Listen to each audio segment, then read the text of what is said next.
जय हिंद फ्रेंड्स। आज मैं आपसे बात करूंगा अफ़गानिस्तान में जो कुछ हो रहा है उसका इस धरती पर, इस दुनिया पर क्या असर हो सकता है।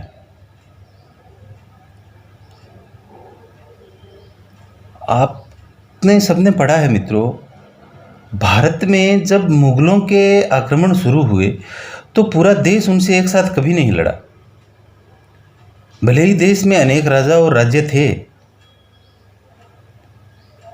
पर अगर मिलकर मुगलों से लड़े होते तो आज दृश्य कुछ और ही होता।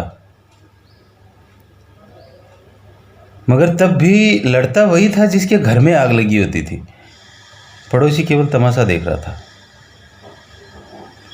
धीरे धीरे मुगल ताकतवर हुए और पूरा देश ही उनकी जद में आ गया। कल तालिबान के सामने पंजशीर के लोग जंग हार गए। हाँ, मानता हूँ कि पाकिस्तान ही इसकी वजह था, लेकिन ताकत तो तालिबान की बढ़ी। अगर समय रहते विश्व ने पंजशीर के लोगों का साथ दिया होता तो आज दृश्य कुछ और होता।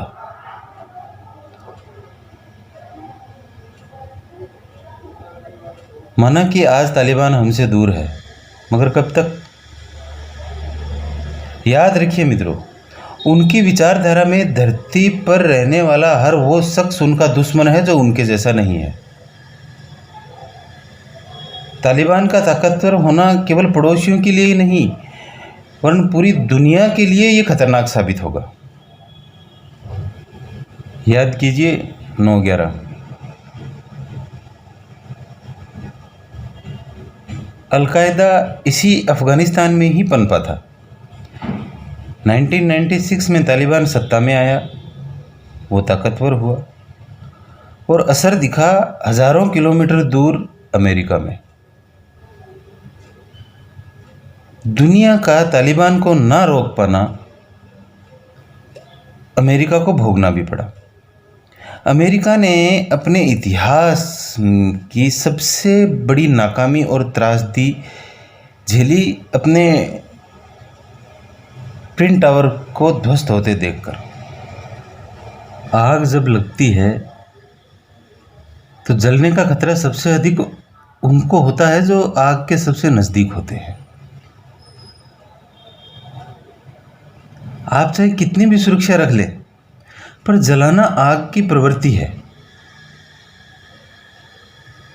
पाकिस्तान और चीन का झुलसना तो तय है। आग घर में हो तो वो हमारे नियंत्रण में होती है। हम हर पल उसे अपने कंट्रोल में रखते हैं। मगर ये आग जंगल की आग है मित्रों, जिस पर नियंत्रण नहीं हो सकता, केवल नियंत्रण का भ्रम होता है। आज ईरान सबसे अधिक चिल्ला रहा है, क्योंकि अब उसे ये आग अपने घर तक आती दिखाई दे रही है। क्योंकि तालिबानी सुन्नी है और ईरानी शिया।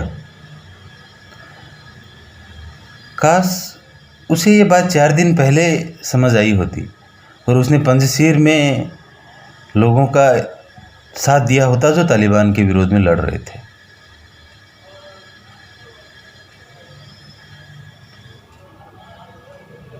बुराई कहीं भी पनपे मित्रों, उसका खतरा हमेशा अच्छाई को होता है, चाहे वो धरती के किसी भी कोने में हो। कल पंजशीर में केवल पंजशीर के लोग ही नहीं हारे, उनके साथ हारा इस दुनिया का लोकतंत्र, उनके साथ हारी इस दुनिया की शांति, उनके साथ हारा एशिया का भविष्य। हमारे वेदों में भी कहा गया है मित्रों कि विध्वंस की कोख से ही नवसृजन होता है। क्या पता आज की ये लपटें कल के किसी बड़े विध्वंस की आहट हो, जिसकी कोख में इस ग्रह का नवसृजन छिपा हो। जो होना ही है, जो प्रारब्ध ही है, उसे कोई रोक नहीं सकता। डरने और रोकने से बेहतर है आओ हम सब मिलकर इसका स्वागत करें, इस विध्वंस का स्वागत करें। यह स्वागत होगा इसकी कोख में छुपे नव सृजन का। जय हिंद मित्रों।